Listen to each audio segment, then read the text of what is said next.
This is Life's About Living. I'm Dr. Page, and I have with me Dr. Joe Pettigrew, and I got some big news here.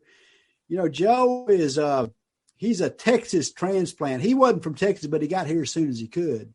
Now, Joe, how you doing, man? I mean, Joe's from Tennessee. You know, Texas and Tennessee, we have that relationship. You know, Davy Crockett and all that. I think the only relationship we got is we both start with a T. I don't know. Down there in Texas, we just got labeled Neanderthals by the President of the United States. So I decided I'm leaving and I'm going to Tennessee. Hurt your feelings, didn't it? I can't spell Tennessee. Hey, Joe, do you know there's that song, She's Raising Cain in Texas and I'm Pulling Weeds in Tennessee? No, I've never heard that one. I don't think that's the bestseller list. I don't think I just thought that was interesting. I mean, you know, hey, Joe, so you're moving, and I'll tell you what, how do you feel about moving back to Tennessee? It's kind of a bittersweet thing, isn't it? One of the things we've talked about, and a lot of our viewers have gone through this, moving at any age is tough. But I think the older we get, moving just takes on a whole new experience. It's not about physically moving the boxes. It's about closing down the relationships. It's about moving churches. It's about going to different restaurants and grocery stores and things like this. It's about leaving behind best friends. And a lot of the people that we have that are our viewers have had to move. Some of them because they wanted to. Some of them because they got older. They had to. Their kids thought they needed to, you know, or whatever. But moving's a hard thing in life. But we're looking forward to this one because we're moving to go be closer to grandchildren. Right. Well, you know, there's always a kind of a bittersweet thing. You know, there's always a trade-off. And so, you know, you leave behind things and you gain things. So, what are your thoughts about moving? Well, you know, I think one of the things is I don't think maybe if we've got friends that have gone through a move, I don't think we may really understand what they're going through. They might act like they're happy as a lark, but they've got some things, or they show up at an organization or a church or whatever like that, and they act like they're happy, but in the back of their mind, they're comparing everything to what they just left. And so there's some separation anxiety. There is. And those things is, I can't tell you that because of your profession, but, you know, I've seen people end up getting sick over Absolutely. And so, you know, even think about trying to find a new doctor when you move. There's so many things that you have to go through. And even, you know, packing all your stuff up, you know, there's those emotions of that. I'll tell you, Joanna and I move probably every 2 or 3 years. It's my strategy. I don't tell her this, but when we move, see, she has to get rid of so much of that stuff that she collects. She's a pack rat, you know, so she's the pack. Well, she collects everything and I throw it away. So if I move every couple of years, you know, we can kind of do away with some of that. There you go.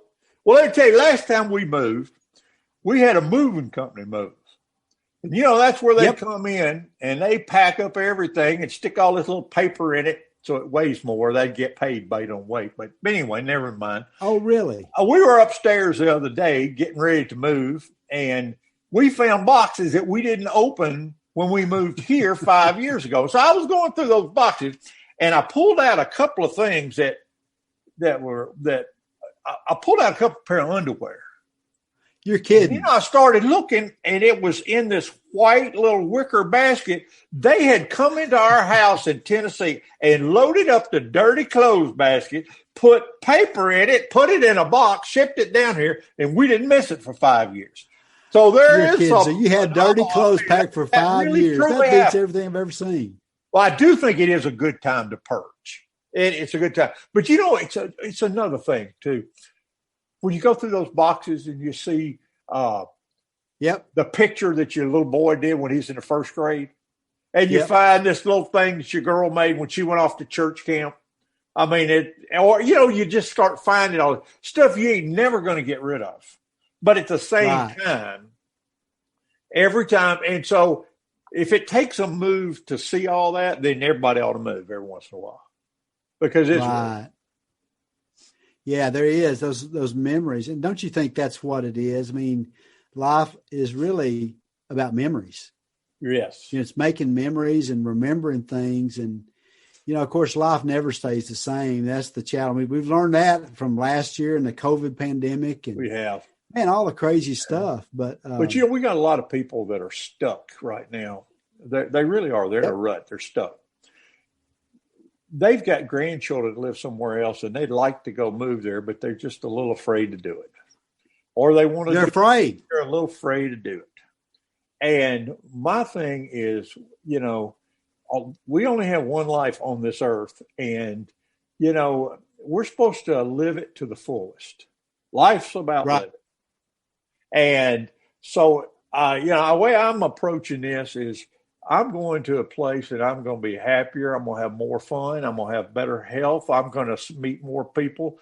And I mean, why look at it from the standpoint I'm going somewhere and I'm going to dread it? So, but we have people that a lot of times they have to move and it's not a decision they made. And that's a hard thing. So there are people around you. When you find new neighbors come in, reach out to them because you have no reason, you have no idea why they moved. And you might find that you might be making a friendship that'll last a lifetime. I think about when you moved to Nacogdoches, Joe, I avoided you like the plague. Well, I don't know why. I was a really nice boy. But I know. But we find what we find in life what we look for. And I believe that's so true. And there are people everywhere that are searching for friends, searching for people to be like. And so, I mean, while it is hard, it opens up a whole new opportunity, I think, for us. Right. Well, often to have a friend, you have to be a friend. Yeah.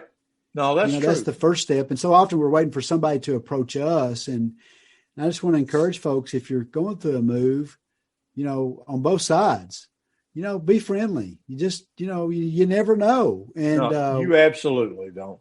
I think too is this whole moving experience could be something to where, you just think you got to get new doctors. You got to get new dentists. You got to get new pharmacists. You go into a restaurant, nobody knows your name like they used to. You go to your cleaners, they don't know who you are. It's a starting over time for a lot of times. And so, and that can be difficult too. But it's all about what we make of it. And I think we choose to make it positive or we choose to make it negative. Right. Just having that contentment in life, being content where we're at in one sense and, whatever situation that we face, we can always find. Do what, Joe? I think it's going to be hard on me when I need surgery. I'm going to have to come 8 hours down here to find you. Man, I've got a chainsaw. We'll use some chainsaw and tobacco juice, and we'll just do it in the back of a truck. We're probably going to do that find anyway, another. I believe I'll find somebody else. I believe I can find somebody up there. But you find people you trust in every form of life. You find bankers you trust. You find people you trust. So I just want to encourage all of our people out there that have either gone through a move, contemplating a move, or fixing a move, or as you've said so many times, but you shouldn't feel guilty if you don't move. Because God asks us, plant the tree where the tree is and let the tree grow. Water the tree. Grow where you're planting. You don't have to leave somewhere to be happy. But at the other times, sometimes it's just things happen that makes it maybe a greater need for us to want to move. Right. Well, I'll tell you one thing, Joe. There's one thing's for sure. Life changes, and it does. There are seasons to life, and there are things that we go through. And man, we've seen that with the COVID epidemic. That man, we are just not in control, at least from an earthly standpoint. And so we've got to have a sense of being flexible with life. Funny story. Joanna and I, years ago, we took the kids up to Washington, D.C. to go see the fireworks on July 4th. Yeah.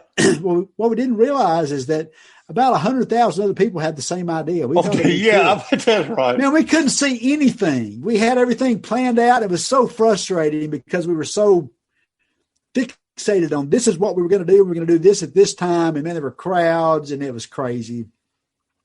Well, about 3 years later, my wife and I had an opportunity to go. Do what? You were focused on the destination, the end spot, not the journey to get there. But the next time my wife and I went, we didn't have any plans. We just got off the plane. We met this guy, and think about this now. He worked at the Capitol building. He took us we met him at we went to this, I don't know, this event or something, met this guy. He walked us through the Capitol building. I mean, think about that. I mean, that will never happen again now with what happened. Texas. Was his name George Bush? Several months ago. Was his name George Bush? George Bush? No. Well, I figured being from Texas, you might have known George Bush. Oh, man, George Bush is one of my heroes, though, by the way. Well, he would have took you on a tour, wouldn't he? No, wasn't one of the Bushes. No, it was he was an intern for one of the senators down here in Texas. We just ran into him. Well, that's great. So, but just having that, the second time we went, we had this, we were more flexible, and we rolled with the flow. And we enjoyed things in the moment. Instead of focusing on what we didn't have, we focused on enjoying where we were. We found out that it was so much more enjoyable because there was this spontaneity. You know what I'm saying, Joe, of just, hey, what's going to happen next? Because we didn't know. Don't you think we build up our expectations sometime to just be, if it ain't the perfect thing, then it's not it, and it ain't going to be perfect. And then we're disappointed. Yeah. I mean, there's got to be a good balance there, Joe. Well, it's going to work, and we're going to be happy, and we're going to enjoy it. And we want to encourage all the people out there that have moved and, to get up and get outside the house and go meet some people because, there are great people all over this world. And it's not time to stop moving. It's time to start living. Keep it going. But life's about living. Joe, we're going to have to take a break. So once again, you can text LAL to 66866. And make sure you subscribe to our show and click on that button. And you find all kinds of interesting interviews, not just Joe and I, but all kinds of interviews with all kinds of interesting people. And you can find that on lifesaboutlivingshow.com. Joe, I'm going to give you the last word. Yeah, just, I think we all have times in our lives when we have to go from one season to the next. And this is that time for us. And we're excited about it. And there's probably many of our viewers that are going through that time. And I hope they're excited about it as well. Just keep it going. Remember, you find what you look for. Thanks for being on Life's About Living.